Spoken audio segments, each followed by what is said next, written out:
Hi, and welcome to another episode of Exquisite You. My name is Drumil, and I cannot wait for you all to meet our guest today. She is Dr. Sonia Malik from Delhi. She is an IVF specialist, DGO, MD, FICOG, FIAMS. She's also the Chief Clinical Mentor for NOVA IVF Fertility, Pan India. And she also has her own clinic, NOVA South and Fertility and IVF Center. She's a wonderful human. She has so many stories to share to us. And trust me, you're going to love it. Please welcome Dr. Sonia Malik. Hi, ma'am. Thank you, Drumil. Thank you so much. How are you doing? Good. Thank you so much for having me here with you. Thank you. You look very beautiful. Well, that's a compliment. Thank you so much. Ma'am, एक चीज ना आप अपने patients को हमेशा कहते हैं that you have come to me for desire and not a disease. Yes, I do. So- Yes, I do. ये कहाँ से शुरू हुआ ये कहना? ये मुझे याद नहीं कब मेरे दिमाग में आया, but I used to, maybe a couple of years ago, somebody came to me saying that I want to have a baby. So therefore, I thought of it as a desire, She came to me to have a baby, nothing else. And then when you start investigating them, when you start looking at them, you find there's nothing except that they have come to you for a desire. And that's how this tagline came in. And it's kind of become a part of me. I say it to every patient that comes to me, as a couple also. So basically, and then many a times they're taken by surprise because they don't think that they've come for a desire, I can see from their expressions that they are surprised to, a doctor telling them that they have come for a desire. So, but it gels very well. They become relaxed, they become happy. Which is amazing. Yeah. But you also have some amazing patient stories. So before we get a little more personal, I want to know these amazing patient stories, especially the kind of combinations they make when they come to you for the treatment. Please tell us some bizarre instances that you have had. I'll start with a very poignant story. Okay. I can never forget this name. Her name was Dhumi.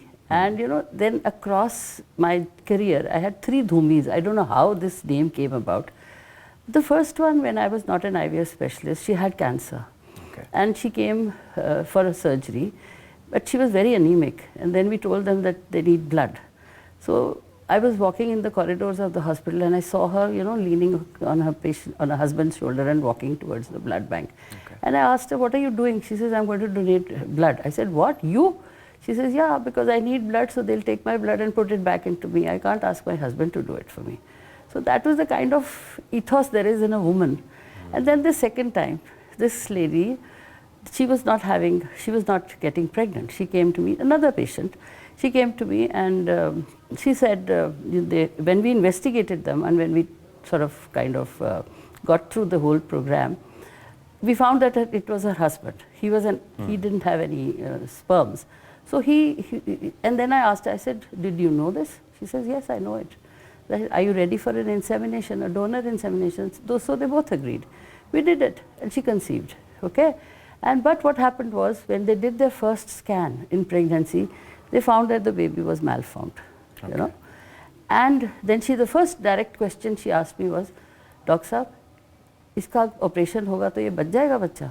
I कहा, "हाँ, बच भी सकता है पर मर भी सकता है." So she says, "I'll go ahead." Now with a congenitally malformed baby, she went ahead. The baby was born, the baby was taken immediately to the nursery and operated the second day, died. The baby died. It was a female child. So I asked her, "Why did you do this when you knew that, it's not going to survive and you went through the whole pregnancy?" So she says, "Doctor साहब, अब मुझे कोई बांझ नहीं कह पाएगा." That hit me so badly, I can't tell you. And then unfortunately, she said, I said, let's do it again. But unfortunately, the next year her husband died. So, this is the kind of patient who comes to you. And then what happens is, when the pregnancy test is negative for them, of course, when it is positive, it is a kick. I get a kick. Oh, I've done something great. I've given them what they came to me for. But when it is a negative pregnancy test, that is the time, when you have to do that counseling that basically it takes a lot out of you. True. And so during my career, I decided that I have to be dispassionate and not get connected with the patient to that extent psychologically as I would want to. Because you see, and that is an example I give to my juniors. I keep telling them, look, if you get involved with the patient as being your, as if it is happening to you, of course it does. Sure. But then what will happen is somewhere you will end up being Wahida Rahman in Khamoshi. You probably will also have a psychiatric problem at the end of it. Absolutely. Because You're the draining doctor yourself. gets so involved with the patient, and the patients don't realize it. They don't. Some of them do, because I have so many of them who are still connected with me. They bring their son or daughter and show them to me every year. So many times we celebrate their birthdays in my hospital. They bring the children and we do it together over there. So that kind of affection develops with our patients. Right. That is very, very gratifying. And that is the biggest part about infertility. If you are able to achieve what they want, it's so, so good. That factor, that feel-good factor is amazing, amazing. Because I'm sure that while IVF and fertility treatment are science, Yes. but the result of it is more than science. Absolutely, absolutely. It's just joy, You pure just happiness said for the people. right thing. It is much more than science. And that is the reason, when they come and ask us, why did we fail? We don't have an answer. Many a times we've done our best. We've done whatever science allows us to do today. Yet they fail. And so you don't understand, what went wrong. And that's where we keep telling them, look, we are not God. There is something above us also that helps you and me. But patients eventually, that is the beauty of India also. We have always been treating our doctors as gods. Right. That kind of sentiment has always been there. It is eroding now because we've become more matter of fact as the new generation is coming up. But nevertheless, we still get that kind of respect. We still get that kind of, affection from our patients. I will never say that my patients are not good to me. They have been very, very good to me. I think the patients are Yeah. as good as the doctor is. Well, it's a kind of a symbiotic relationship between the doctor and the patient, and it all depends on how you approach your problem. You yourself know, if you approach your problem positively, there's going to be a positive result. But if it is negative, we don't know. You were saying how happy you become whenever the pregnancy test comes positive. And now with years of experience and technology coming in, the success ratio is much more in That's comparison to when you started. That's true. Because that journey was difficult. People didn't believe in IVF. Yes. You had just lost your Yes. partner then. Yes. You started out on your own. Yeah. Your peers weren't supportive to you True. At the True. point that you started. Could you please take us through that journey and how victorious did you come out of it? Well, I was always very keen on infertility. In fact, my thesis in post-graduation was also on infertility. Okay. And I probably set up the first infertility clinic in North India in my own medical college. And it was very basic. We didn't have we didn't even have the medicines that we have today. But we were and we had no ultrasounds. So for me, I feel I'm a generation where I have really seen science develop. From nothing to what we are today. Artificial intelligence is what we are talking about. And you may have another Sonia Malik sitting next to you, totally created by artificial intelligence. So basically that's where we are. We just worked with whatever history the patient was giving us and a little bit of examination that we could do. And then in 1995, I came back from the Middle East. And that is the time my husband was there, and we were both thinking of what we should be doing. And then a friend of mine wanted to tie up, and she wanted to start a fertility center. So that's how I started this journey in IVF, and then joined Apollo Hospital as an IVF consultant. And finally, we were both thinking of starting our own center, and I suddenly lost my husband. It was a very big setback, but I thought, that was a dream that we both had, dreamt. So might as well do that and take it forward. So with the help of a couple of friends, I must say, they've been extremely, extremely good to me. We joined hands and we started our own center. Like you said, it was very difficult. We would hardly be doing 5 cases a month, 3 cases a month, because people wouldn't come forth. Right. And a very interesting story at that time. Mm-hmm. It was with great difficulty that we started our center, and of course it was a failure. The first pregnancy or second pregnancy, we didn't get a pregnancy. Now this girl didn't have anyone except her father-in-law. Her husband and father-in-law was her entire family. And she said that, come what may, my father-in-law must not know that I am not pregnant. She opted for, I said, that's a very difficult question and that's a very difficult order to fulfill. How are we going to do it? True. So then to her good luck, we had an unwed mother delivering a baby in our hospital. And I called her up. I said, I mean, she was pregnant. So I called her up and I said, would you want to adopt a baby like this? She says, I don't mind, because you've told me it's going to be difficult for me. And you know what she did? From the 7th month onwards, she started wearing a pillow inside her tummy, what we see in the movies. Honestly, literally she did that. They carried on. They never let anybody know, the father-in-law, all the relatives and all. And when when that girl delivered, she was also admitted to the hospital, and she pretended to feed the baby also at that time. So I'm telling you, the extent to this is what needs to be told to everyone. The kind of stories that they are not stories, they are actual facts. Actual facts. The kind of things that people resort to, and they will want you to. We go through all of that with them, and then we realize how important it is to have children. In a populous country like India, nobody is looking at having children here. And then in the midst of that, first of all, I adopted a specialty where I was not required. I would have been happy delivering babies and doing my own maternity practice. And suddenly I switch over to something which is not so acceptable. But then, yes, gradually what we find is, initially they used to come with their mother-in-laws and father-in-laws or, elders. Right. Now it's the couples themselves. And they come and tell you that we don't want anybody to know about it. It's just us. Our decision, we want to do it. So there has been a transition in the kind of approach there is. And of course, there is a lot of awareness now. Thanks to Dr. Google. But that also tells me that in our society, women have to go through so much. Absolutely. As much as they can't even tell the men if the man is infertile. But do you see that being changed now? Of course, yes. There's a lot of acceptance as far as the men are concerned. I mean, again, if you look at the hinterland, you still find that they're very obstinate. They will get married again, but they won't say that they are infertile. So especially in the Muslims, they're allowed to marry 4 times. So I had a patient who was getting married again and again, but not willing to accept that he doesn't have any sperms, not willing to have that help, accept that he is the one who is not able to have a pregnancy. It's not the woman, it's him. They were just not understanding.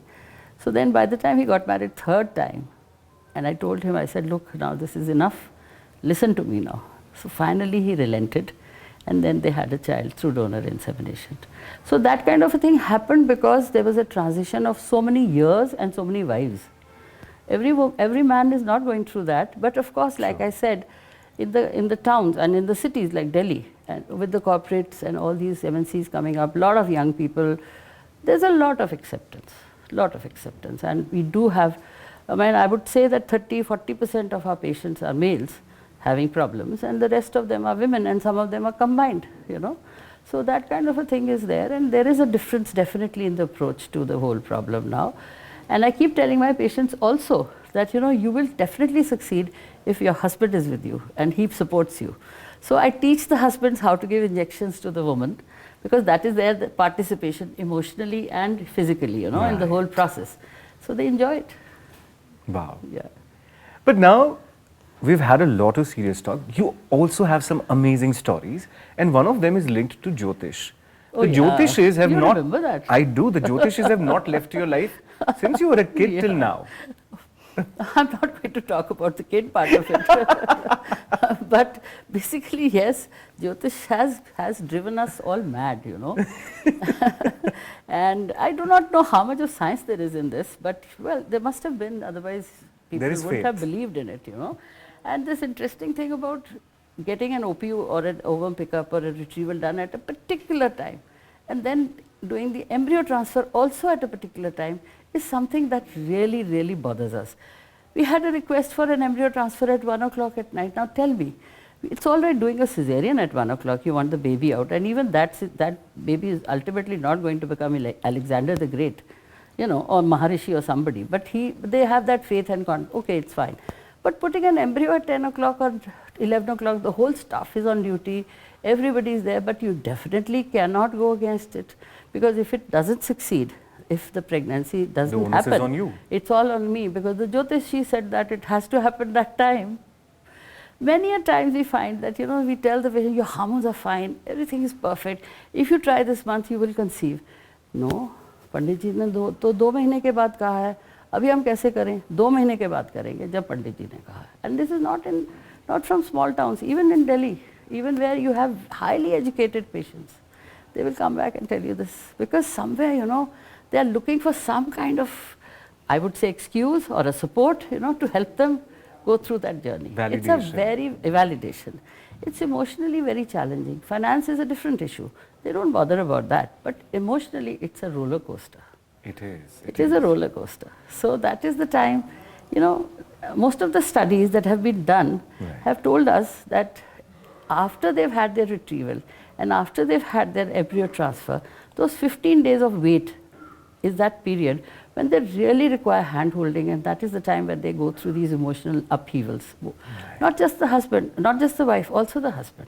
Sure. Because men are, of course, very emotional, but they don't want to show it, So many times it happens that, and especially if the man breaks down, then it becomes very difficult for the woman also to go through it. So they have to be strong, and, So we do have to counsel the men to a large extent as well. Not only to participate in the process, but also see that their wife doesn't go through that emotional upheaval. Absolutely. And surely there should be no blame game for anybody. True. It's an equal partnership. Yeah, and nobody is to be blamed for it. It's happened. For that matter, then I revised my statement, saying that, well, you have a disease, you have a problem, that's why you haven't conceived. So, it's us playing with words all the time. One time you're telling them something, and another time you have to tell them something, in order to make them easy, in order to make them make them, So such kind of things happen, and then, of course, you have funny stories as well, where they come and ask you to do unbelievable things, and you have to do it because... Tell me. Have to do it? Well, I don't have to do it, and I don't do it when it is unrealistic. But they come up with such fantastic combinations and ideas. I don't know if I told you about this man who came and he said, we've gone through 6 IVFs, and this is my wife and this is my sister-in-law, Bhabi. So I said, yeah. So he said, I've come for an insemination. I don't want an IVF, I want an insemination. You do it in her. I said, no, I can't. She's not your wife. I can't do it. And that is not allowed. So he says, if she becomes a surrogate, is it allowed? I said, not with her egg, with someone else's egg, because that she's carrying her own child. It's your child. And I can't do that. That's illegal. So after 4 days, he comes back and he says, Doctor Sahab, मैंने शादी कर लिया इससे. ये लो certificate. अब आप करोगे? Imagine. So, they do things, they come up with such fantastic combinations, ideas, and you don't know how to answer that. You don't know what to do. And you have so many patients telling lies to you. They will come back with their passport, which is fictitious. They'll come back with Aadhaar cards, which are fictitious. Ma'am, please tell me about some more weird combinations that have come to you. I know one story. Please tell me that. Sometimes it's very interesting, and it intrigues me how the perception of reproduction is so unclear to people. We consider it being a combination of just a man and a woman. There seems to be no relationship, just as animals are probably, no relationship. So I'll tell you this one very funny incident. There was this couple who lost their son. Elderly people, they had lost their son. And so this lady, she must have been about 55 years of age, she was brought by her daughter. Now this daughter was also married. So she brought her and she said, we've lost our brother, he was our only brother, and we want my mother to become pregnant again. So then I looked at them and I said, look, bhai, she's too old, she doesn't have any eggs left now. You have to understand that if we have to do this, she'll require donor eggs. So she said, what is the problem? I'll be the donor, I'm young, I have eggs. I'll give my mother the eggs. What is the problem? So I looked at her and I was aghast because something like an idea like this coming to a young girl, of course she was married, but she was young. And so then I asked, do you understand what is going to happen? She says, nahi madam, kuch bhi nahi, bachcha hi to hai. So I said, no, it's your mother, you, your eggs, and your father that have to be crossed. It's going to be a child coming out of you and your father. Have you realized this? And then she looked at me shocked, and the mother, no, no, no, no, no, no, Doctor Sahab, don't do that at all. That's not right. I said, therefore, why did you even think of it? So you see, they are so naive and they are so poor things, you know, that trauma has been so bad that what can you do? I'll tell you another one which is even more bizarre.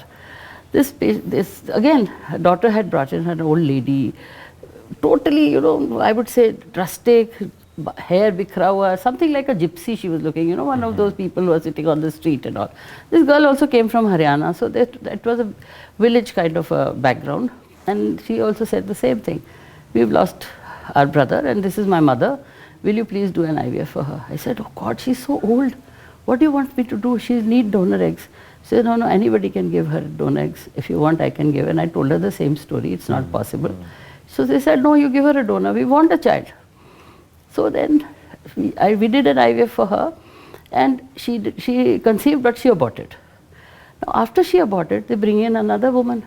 I said, what is this now? So she said, no, this is my actual mother. The other one we had taken on hire. And we just brought her because you wouldn't have agreed to it otherwise. So I told you that this is my mother. She was not my mother, this one is my mother. And that woman was about 70 years old. I said, please, forgive me. I'm not going to do it. So, you know, that is the kind of grief, I would say, that is the kind of pathos there is in this whole thing. And that's what keeps us that's what keeps all the doctors, it pushes us to do more and more and more and better and better. And now with this new ART bill that has come in, there are lots of restrictions on us, which are good. Therefore, because see, the society has to understand that there is a limit to it. This is asexual reproduction, yes, but there is a limit to it. So, you know, now we restrict ourselves, we don't go into this kind of a emotional blackmail that patients come and do with us. But doctors will have to stop doing even more because they can't keep on feeling sorry for the patients who come up with this kind of weird ideas. True. That is there. So, therefore, I think for maintaining the norms of the society and to understand that, okay, we are living within this society, we have to do exactly what is required, not just go anywhere and do anything. Ma'am, tell me, do people still come to you for gender reveal? Oh, it's a very big thing. Oh, is it? They want a boy under any circumstance. That's what I said. You know, this male-female thing and this, ever since this PNDT, I wonder if you know about the PNDT law. This means prenatal sex determination. So basically, ever since that law came in, there have been equal number of doctors who have been breaking that law also. You know, they have been, and I personally feel it's not because they want the money. It's mainly because the patient sitting in front of them is in such a sorry state that they have no other option but to agree to that person. You see grief stories like this in your clinic every day. What do? You ultimately say, okay, let me do it for them. Bichare, itni mushkil se tha. Who knows it's going to be a boy or a girl? But they want it, so do it, you know. But that is wrong. We shouldn't. Right. We shouldn't. If we have to obey the law of the land, and we cannot go do anything that we want to. But I still get so many, and you won't believe it. It's not just the normal patient. Very, very high officials, lawyers, judges, any person from any rank, any society will come to you with this request. So that desire is always there. That sentence again comes back. We started with that story. We said in between it is disease, but here it is. We come back to desire again. So essentially, this field of reproduction is mainly based on desire. What you want, you know. Right. There was a patient who went through IVF 8 times. He had a small factory where he made Kolhapuri chappals. And so I asked him, I said, "Tumne aise kyun kiya sa?" Then eventually, 7th time, they had twins. So then he came back to say thank you to me, and he said, now अब मैं Saudi Arabia जा रहा हूँ. मैं कहा क्यों? मैंने अपनी फैक्ट्री बेच दिया है, पैसे कैसे लाता इसके लिए? ये इतने सारे IVF कराए हैं. I said, तुमने सब कुछ बेच दिया? डॉक्टर साहब जुनून था, हो गया पूरा, 2 बच्चे हो गए, अब मैं जा रहा हूँ. So you know, then you really wonder. Why did you do all this for? What is this? What is happening? But then these are actually, that's what I said, they are not stories, they are facts. And that is why the lawmakers have to understand that family planning doesn't just mean restricting your family. It also means giving a child to a family, to make a family. It means giving a child to make a family. So Absolutely. that's very, very important. And somewhere, therefore, I think that I'm not wrong. I'm doing the right thing. Yes, you are. And while we are talking about desires, I've got to know that your father desired that you should become a journalist. Yes, he did. And you would be such a nice change on television to watch at 9 p.m. Amongst everybody debating and shouting. You'd be sitting there elegantly saying your thing. Well, I say thank you to you again. I do not know whether I would fulfill that or not, but yes, he's thought I wrote well and I spoke well. So therefore, he always wanted me to be a journalist. My father was in the army, and we were 3 sisters, and we were brought up like boys, like anybody. I mean, I wouldn't say boys, but there was no gender discrimination or anything. Very liberal family. And so, my mother actually could not become a doctor. So therefore, somewhere in her mind, when Jyotish, somebody had gone over to someone's house, and there was an astrologer sitting over there, and he looked at me and says, "Tum ya to lawyer banogi ya doctor banogi." And I didn't know who he was, and I came back and I told my mother, this is what has happened. So she says, oh. So somewhere it must have struck her. All along she kept saying, you have to become a doctor, not a lawyer. She manifested for you. Yeah, she did, many times. And so there was maybe, because I lived more with my mother rather than my father. He being in the army, he was always out. He was on the borders most of the time. So that thing must have got ingrained into my mind in addition to what the Jyotishi had said. So instead of becoming a lawyer, I became a doctor. And that is such a blessing to the society. That is a legacy that I carry from my mother's side, probably. Yeah. And to end this, tell me, Dr. Sonia, what is the legacy you wish to leave behind? Well, my children didn't become doctors, not physicians, I would say. My daughter is a psychologist. She's a child psychologist. So somewhere it's an allied kind of a thing. She's looking after patients with mental health she's doing. And my son eventually joined me in business. He looks after the managerial part of it. So somewhere they've had this kind of a thing. They didn't want to become doctors because they'd seen their parents so busy that they disliked the profession completely. But over the years, probably they've realized that all professions are similar. You really have to work hard to earn a living. So it doesn't matter what you become. And so what I would feel is my legacy is basically to my students, whom I've been teaching all these years. And luckily for me, even this meeting that I've come for, I meet girls who keep saying, madam, we have followed you all through our careers. We've even recorded your lectures. It's a great kick for me. And I keep telling them, and this is what I feel. My legacy is that I have been ethical and transparent in my practice. I have never done anything that I can remember wrong to any patient or anybody otherwise. And therefore I want my students also to be like me, like this. Ethical, good, honest doctors. Not worrying about what they are going to achieve, not worrying about what money they are going to earn. No, they have to be just honest to their patients. That's the legacy that I want to hand over. And the song, "Hum laaye hain tufaan se kashti nikal ke, is desh ko rakhna mere bachcho sambhal ke." Wow. That is my legacy. Wow. What a beautiful note to end this conversation. It was such a pleasure knowing you, ma'am. Thank you. And I'm sure it's been a wonderful experience. I'm sure the legacy is going to go much beyond than what you have said, because you're such a wonderful human. Yeah. Thank you so much for talking to us. And More I'm power grateful to you. to God that my children, even the children who came into the family, my children's partners, all of them are what I want them to be. Honest, true, genuine individuals. Wow. I'm honest. I'm really grateful to God that I have this kind of a family where I can be proud of them. Wow. Thank you so much for asking such wonderful questions, and thank you for taking me through my journey of life. Thank you so much. Thank It's you, been a ma'am. pleasure being with you.